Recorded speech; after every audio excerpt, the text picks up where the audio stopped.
मैं वैष्णवी भगवान कल्कि का संदेश धरती पर बिखरे हुए सब लोगों तक पहुंचाने आई हूँ ताकि सबका उद्धार हो।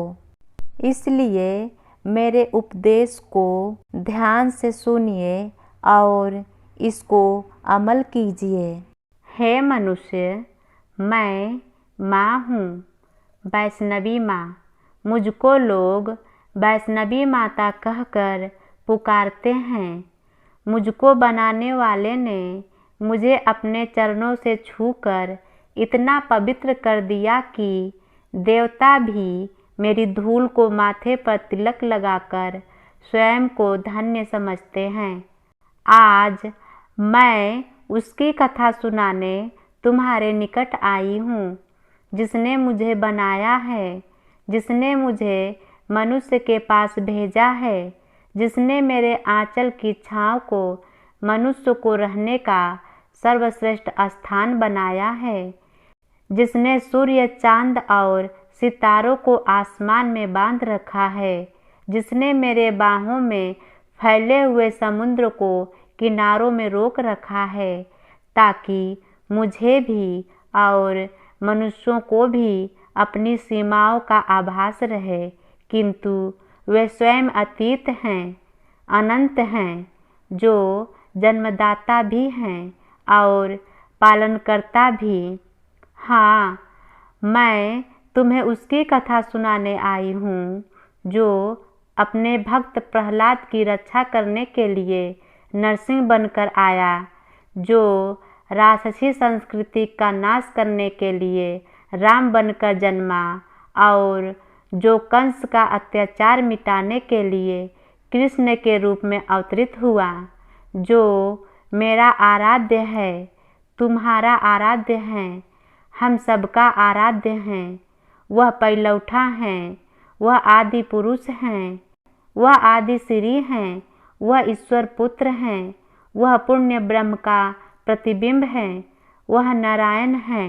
प्रभु ने इस जगत की रचना कब, किस समय, किस तारीख या दिन को किया, तब क्या बसंत महीना था, यह कोई भी नहीं जानता है। उस समय का ज्ञान पंडितों तथा ज्ञानियों योगियों को भी नहीं है। यदि यह ज्ञान हो पाता तो विद्वानों के द्वारा वेद पुराण में इसका वर्णन जरूर किया जाता।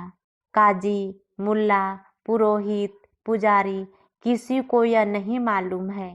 तारीख, मौसम, बसंत महीना या वर्षों के बारे में परमेश्वर अथाह तत्व है, कोई ज्ञानी योगी भी नहीं जानते। यह ज्ञान तो मात्र सृष्टिकर्ता परमेश्वर को ही है। प्रभु के संबंध में कैसे कहा जाए, क्या कहें, किसके साथ तुलना करें, कैसे हम उसे समझ सकते हैं।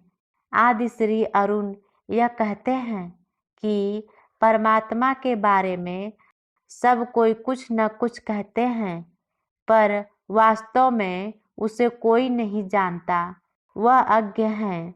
प्रभु महान है, उसके कर्म भी महानतम है। संसार में सब कुछ ईश्वर ही करता है।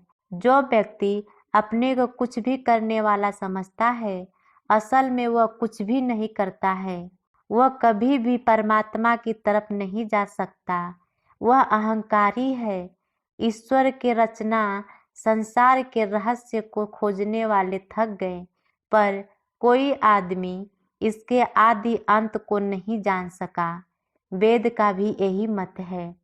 प्रभु के सृष्टि का लेखा रखना संभव ही नहीं है। आदमी के बस की बात नहीं कि वह प्रभु की निर्माण का हिसाब लगा सके। हिसाब रखने वाला स्वयं मिट जाता है, पर वह इसका पार नहीं पाता। यह संसार जीव के जन्म एवं मृत्यु की तुलना में अत्यधिक स्थिर है। उपाय मात्र यह है कि परमात्मा का गुण गाओ, चूँकि वह स्वयं अपना रहस्य जानता है। भक्त प्रभु के गुणों को गाकर उसका अनंत ज्ञान प्राप्त कर सकता है, लेकिन कोई भी उसकी था नहीं लगा सकता। जो इसका प्रयास करेगा वह उन नदी नालों की तरह जो बहते बहते समुद्र में जा मिलते हैं, पर वे समुद्र की गहराई और व्यापकता का पता नहीं लगा पाते हैं। ईश्वर ने लोगों के कल्याण हेतु ही संसार की रचना की है। केवल प्रभु ही समस्त गुणों की खान है।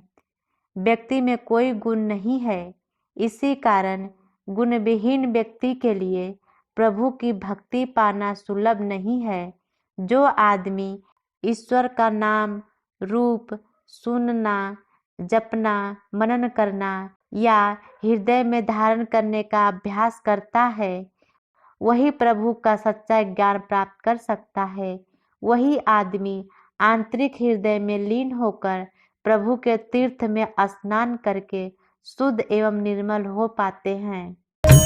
राम ने वचन दिया था उसको, जब कलयुग आ जाएगा, मेरा अवतरण कल की रूप में तब पहचाना जाएगा। राम ने वचन दिया था उसको, जब कलयुग आ जाएगा, मेरा अवतरण कल की रूप में तब पहचाना जाएगा। तब तुम संग रहोगी मेरे,